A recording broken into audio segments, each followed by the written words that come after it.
تو یہ ربط ہے سورہ جمعہ کے ساتھ احکام جمعہ کا، اور یہ تو واضح ہی ہے کہ در حقیقت اس سورہ مبارکہ کا نام ہی اس حکم جمعہ کے حوالے سے لیا گیا ہے۔ اچھا، اب اس میں حکم جمعہ کی اہمیت کیا ہے اس کو آپ سمجھیے۔ میں چند احادیث آپ کو سنا رہا ہوں۔ ترمذی شریف کی روایت ہے، من ترک الجمعہ ثلاث مرات تہاونا طبع اللہ علی قلبہ، جس شخص نے 3 جمعے چھوڑ دیے کسل کی وجہ سے، یعنی کوئی اور عذر نہیں ہے، بیماری نہیں تھی، مسافر نہیں تھا، کوئی نہیں عذر، تہاونا، بس وہ اس کی اہمیت کو نہ سمجھتے ہوئے، اس کو کہتے ہیں ہون، جو آسانی سی بات ہو، بس کوئی اہمیت نہ ہو جس کی، تو تہاونا طبع اللہ علی قلبی، اللہ تعالیٰ اس کے دل پر مہر کر دے۔ اور یہ مہر کر دینا وہ بدترین سزا ہے جو بدترین کافروں کو دنیا میں دی جاتی ہے۔ ختم اللہ علی قلوبہم طبع اللہ علی قلوبہم، یہ بدترین کافروں کی سزا ہے۔ جو مسلمان جمعے کی اہمیت کو نظر انداز کرتے ہوئے بغیر کسی عذر کے اگر وہ جمعہ چھوڑ دے گا 3 جمعے، تو اس کے دل پر مہر ہو جائے گا۔ من ترک ثلاث جمع تہاونا بها طبع اللہ علی قلبہ، پہلی روایت ترمذی کی تھی، یہ ابو داؤد اور نسائی کی ہے۔ وقال مالک، امام مالک نے موطا میں جو بات کہی ہے وہ یہ ہے کہ لا ادری عن النبی صلی اللہ علیہ وسلم ام لا الا انہ صفوان بن سلیم رضی اللہ عنہ قال من ترک الجمعہ ثلاثا من غیر عذر ولا علت طبع اللہ علی قلبہ۔ امام مالک نے جو ان کی کتاب مشہور ہے الموطا، حدیث کا پہلا مجموعہ، حدیث اور فقہ دونوں کا، اس میں کہتے ہیں امام مالک کہ میں یہ تو نہیں کہہ سکتا کہ یہ صفوان ابن سلیم نے رضی اللہ عنہ حضور سے سن کر کہا یا خود کہا، لیکن ان کا قول یہ ہے کہ جس نے بھی 3 جمعے ترک کر دیے بغیر کسی عذر کے، بغیر کسی بیماری کے، طبع اللہ علی قلبہ، اللہ تعالیٰ اس کے دل کے اوپر مہر کر دے گا۔ سب سے سخت حدیث یہ صحیح مسلم کی ہے، عبداللہ ابن عمرو بن العاص اور ابو ہریرہ دونوں سے مروی رضی اللہ تعالی عنہما، انہما سمعا النبی صلی اللہ علیہ وسلم، یہاں بالکل یہ مرفوع حدیث ہے کہ ان دونوں نے سنا حضور سے یہ فرماتے ہوئے لَيَنْتَهِيَنَّ أَقْوَامٌ مِّنْ غَدَرِ الْجُمُعَاتِ أَوْ لَيَخْتِمَنَّ اللَّهُ عَلَىٰ قُلُوبِهِمْ ثُمَّ لَيَكُونُنَّ مِنَ الْغَافِلِينَ، لوگ باز آ جائیں اپنی جمعے کی نماز کو ترک کرنے سے، ورنہ لازماً اللہ تعالیٰ ان کے دل پر ختم کر دے گا، مہر لگا دے گا۔ یہ وہی لفظ ہے جو سورہ بقرہ کی ابتدا میں آیا ہے،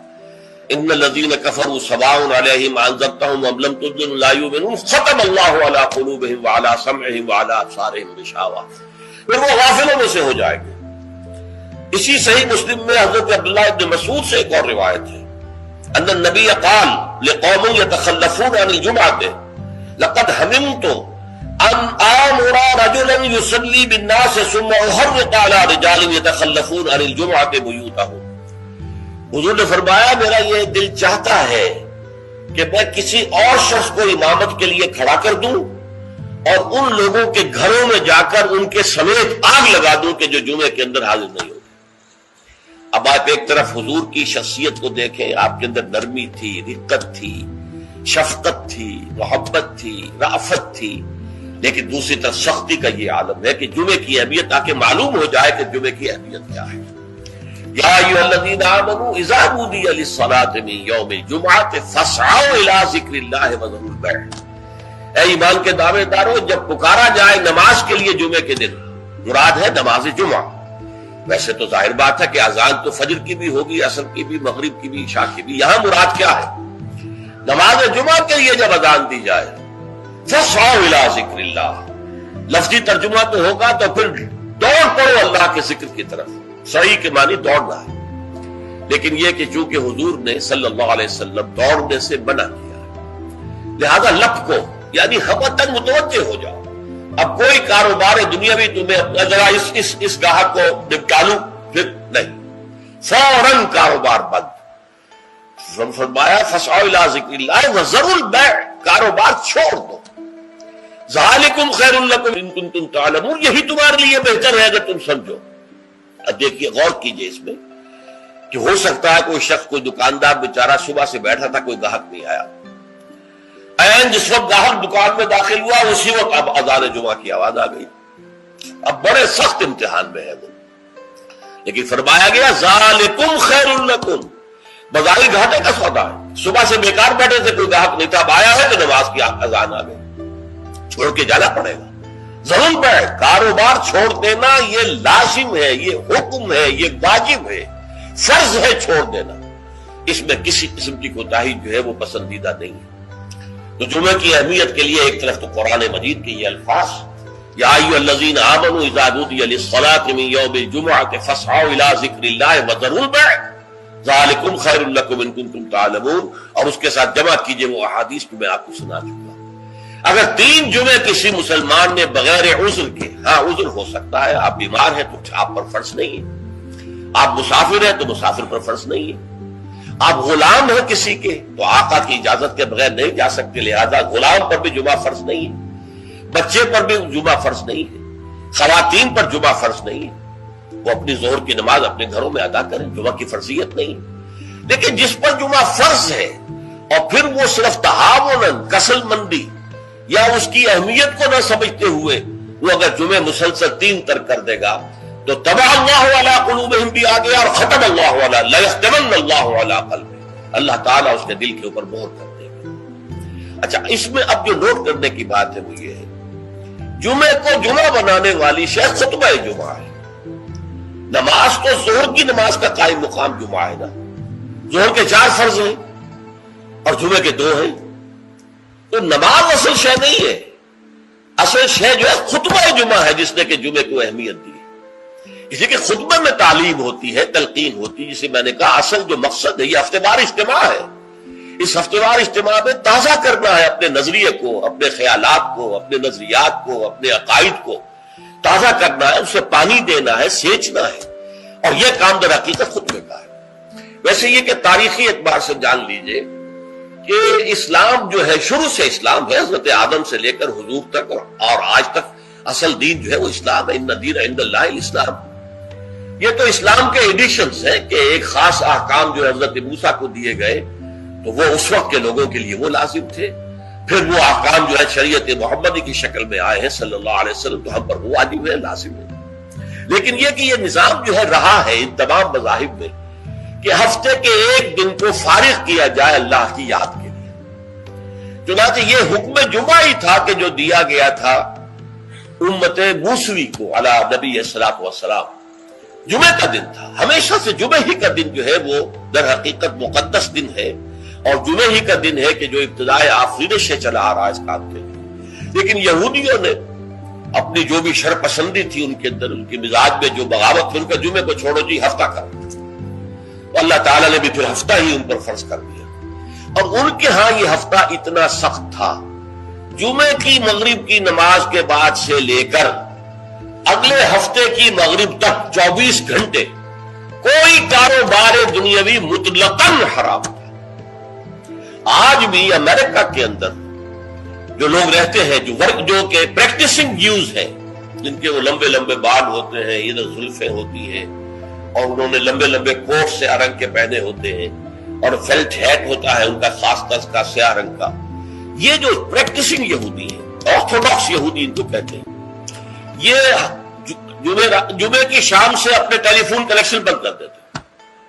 کوئی گفتگو نہیں، ان کے تمام دفاتر بند، گھروں پر بھی کوئی ٹیلی فون نہیں دیں گے، وہ سب بند، اور اس کے بعد ان کا پورا دن گزرتا ہے. لیکن وہاں فرق یہ ہے کہ وہاں کوئی جماعت کا اہتمام نہیں تھا، اپنے اپنے طور پر اللہ کو یاد کرو، تورات پڑھتے رہو، جو بھی ان کی ہر شکل تھی نماز کی اس میں وقت گزارو، دنیاوی کاروبار جو ہے وہ کوئی نہیں ہوگا. اس کے بعد عیسائیوں کا معاملہ آیا، انہوں نے ایک اور آگے قدم بڑھایا اور ہفتے کو ترک کر کے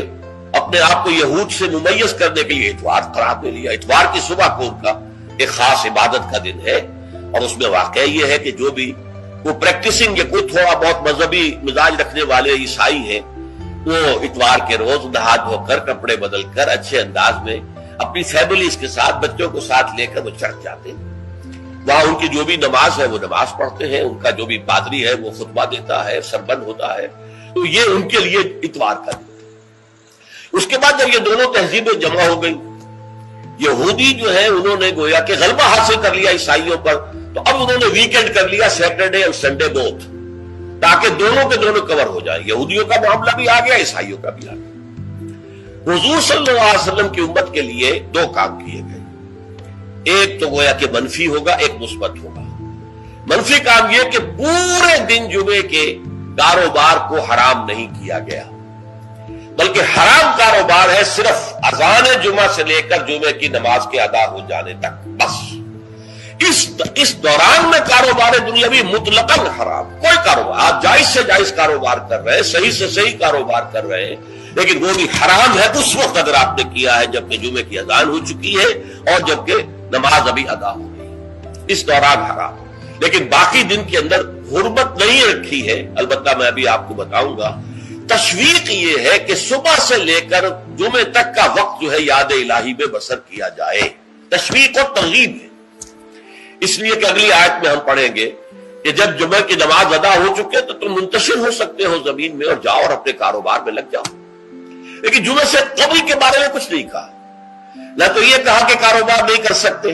نہ یہ کہا کہ کرو جاؤ تمہیں اجازت ہے، نہیں، وہاں سکوت اختیار کیا قرآن نے۔ فَإِذَا قُضِيَتِ الصَّلَاةُ فَانتَشِرُوا فِي الْأَرْضِ وَابْتَغُوا مِن فَضْلِ اللَّهِ، جب نماز ادا ہو چکے تو تم زمین میں منتشر ہو سکتے ہو۔ یہاں پر بھی اگرچہ وجوب کا لفظ آیا ہے کہ فَانتَشِرُوا، منتشر ہو جاؤ، لیکن یہاں جو ہے مانا ہے تمام علماء نے کہ یہ وجوب جو ہے یہ کسی شے کی فرضیت کے لیے نہیں ہے کہ لازماً جمعے کے بعد منتشر ہو جانا ضروری ہے، بلکہ استحباب ہے، جا سکتے ہو، اجازت ہے، مباح ہے۔ کاروبار کی حرمت کا معاملہ ختم ہو گیا جیسے ہی جمعے کی نماز ادا ہو چکی، اب آپ جائیں، اپنے دفتر میں جائیں، اپنے کاروبار میں جائیں، اپنی دکان پر جائیں، کوئی اعتراض نہیں۔ لیکن یہ ہے کہ جہاں تک پہلے کا وقت ہے اس کے بارے میں کوئی بات نہیں آئی، یہ احادیث میں آئی ہے اور اسے تبکیر کہتے ہیں۔ پسندیدہ یہ ہے کہ جمعے کی صبح ہی سے انسان جو ہے وہ اس کام میں مصروف ہو جائے جو کام یہودیوں کے ہاں تھا